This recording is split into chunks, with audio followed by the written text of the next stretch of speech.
A little bit about tomorrow. I mean, is it something that you like? It's so different here because you usually kind of, build up the speed throughout the week with some race setups. But now everything you've done speed wise is kind of irrelevant beginning tomorrow. Yeah, I think tomorrow it'll be about maybe 4 mile an hour, so it won't be a massive change. And people have been doing those times in big tows and probably in turbulent air as well. So I think that it's not going to be a big shock to the system. I think it's good because it makes it a little harder. Makes it a little bit more about driving and qualifying. All right, anything else for Will? Yeah, is it more of a challenge this year than the last couple of years because it's a new car and you got more to learn? It hasn't been. It's definitely a challenge as far as understanding where the setup should be, but as far as driving, it's been a lot easier. I think just because it's more grip and less power, so you're kind of stuck to the road and you have less chance of making a mistake. Will, have you even seen anybody have over way this way? There you are. Have you even seen anybody get a little loose, a little trouble, even yourself at any time? No, for me it's been really planted. I mean, Joseph Newgarden yesterday, made a mistake. It's the first I've seen. It's just this car's, for whatever reason, I think it's just grip, downforce. It's pretty forgiving. It's stock.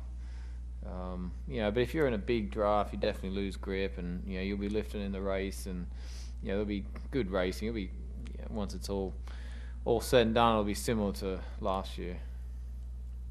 One more question for Will. Yeah, Will, has it been boring the last several days though? I mean, except when you're in traffic. I mean, how would you describe the sensation of driving the car? Should I say? Say what you want, mate. It's been in traffic's been good, but if you're running out front, it's been easy. It is. If you're running out front and race downforce, it's very easy.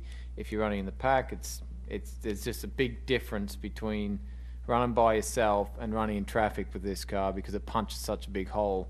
So that, in a way, makes it quite difficult in the race to understand what downforce level to run. Thank you, Will. Thank you. All right, Scott Dixon has joined us. Hey, Scott, talk a little. Same question we asked Will, really, to kick things off. The two of you were kind of in the top 3 or 4 in terms of laps run today. So we assume you're out running race setups today to get and prepared for tomorrow. So talk a little bit about what the mindset was today, and then how does that change for tomorrow with the additional boost?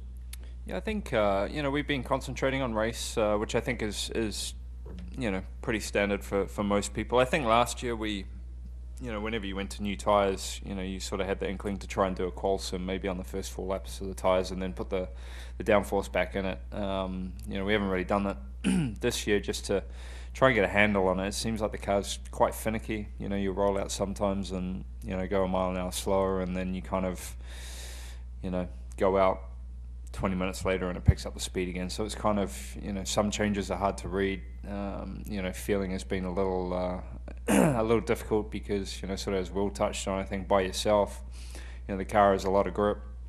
As soon as you start to get into a pack or anything like that, the grip level changes substantially. As the downforce comes off, and I think it's directly because just because there's so much dirty air off this car, and you lose a big chunk of downforce compared to last year's car. But I think it's it's exciting, it's challenging, it's not easy. I think some people have sort of started off with better speed than others, and others have tried to catch up. I think for me today, I was more happier about the car was nicer to drive in traffic. I think the car's as easy as you want to make it, to be honest, with downforce, but you go slower. So, obviously maybe Will hasn't trimmed out too much yet. So just following up a little bit about this week, we've seen a lot of names at the top of the chart that we don't necessarily see at the top of the chart, which has been interesting and entertaining. But is that something you think that carries over tomorrow, or do you think it's a clean slate tomorrow and it's a completely different car with the boost and the way you trim it out, or do you think we'll see some of those folks who have been still fast in qualifying trim? Yeah, it's hard to say. Straight out speed is totally different to what you can get in a tow. And if you're purposely out there the whole time looking for traffic and trying to get big tows and hang back, I think in race setup, today, like my time was purely just from dropping back and going for a big lap, and when you're working on race setups, you just constantly want to be in the bad air and working on cars that you're in a close vicinity with, opposed to just going for a lap. So, I don't know. I think we may see some separation between engine manufacturers, I think, tomorrow and Saturday, because then you're gonna see cars purposely running by themselves and trying to get times like that. And this car also. Even if another car is about 15 to 20 seconds ahead of you, you still get a lot of help. You pick up a half mile an hour or more with a car that's that far ahead. So it's quite sensitive and tricky to try and wrap your head around things that make good changes and don't. But as far as the people that are up there, I think if people have got speed, I think that's going to stay pretty consistent. I think we know, but tell us why you think that they're going to the extra boost tomorrow, just for show, and do you like it?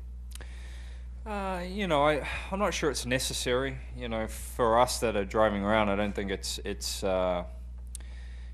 you're not so set on the actual overall speed. You're more set on trying to make the balance good, and the car's going to be difficult to drive no matter what speed you're doing. They're going to trim it out. It's going to be on the edge. Whether you're going 4 or 5 miles an hour quicker, that's different. Like tomorrow we'll still maybe do 224s, 225s. We're not going to be doing the 228s we did last year. So I think, for me personally, I think it's a little irrelevant, the speed. But then on the other hand, I think it's kind of exciting. It definitely changes up the week. You may have to manage the car a little bit different as far as setup and downforce levels, and the fans are going to love to see the speeds go up. Do you think in some ways, though, it's kind of confused the fans to some degree that they kind of come out here and wanted to see the big number on the board, but not realizing that tomorrow they're gonna fiddle around, turn up the boost? It's kind of like race day. You see the winner. That's what people come to see. I think it's just a number for us, but I think people see 225. It's going to be more attractive than seeing a 221. Scott, with this change tomorrow, you're going to have it Friday, Saturday, and Sunday, and I think I read something as much as 40 to 50 horsepower. You can correct me if I'm wrong, but it sounds like you're saying there might only be like 5 miles an hour increase in speed. Yeah, which it's a big difference. 5 miles an hour on average. People throw out numbers 40 to 50, but I don't know. I haven't really asked, to be honest, but. The speeds, will definitely kick up a large sum. I don't think it's going to change a whole lot of things, and I think it's only tomorrow and Saturday. If you don't qualify Saturday, then some cars will have it on Sunday. But for a team like us, we'll go straight back to the 130 kPa to sort of work on race setup again. So that could be kind of difficult maybe on Sunday with different cars at different speeds too. Yeah, Scott, could you talk about the draft? Michael Andretti was on a teleconference yesterday, and he was talking about how what he's noticed once you get up really close to a car, it's almost like the Hanford device days. I don't know if you remember those days. You weren't around, I don't think, then, but yeah, you were. Yeah, you were. A little bit. Does it feel like that? Do you get the same sensation of just closing no matter what? Yeah, I think it's you do. I think when the first time I drove the car actually in traffic with it was with TK at Homestead, the way it sucked up was unbelievable. And then we did the test just recently at Texas, and it wasn't as much like that. So, but here, they definitely pull up. Once again, it's kind of like a setup thing too. If you're trimmed out a little more than the other guy, the pull-up feels substantially quicker, and it could only be the difference of a couple of degrees. But yeah, over last year's car, by all means, it's these cars pull up quicker.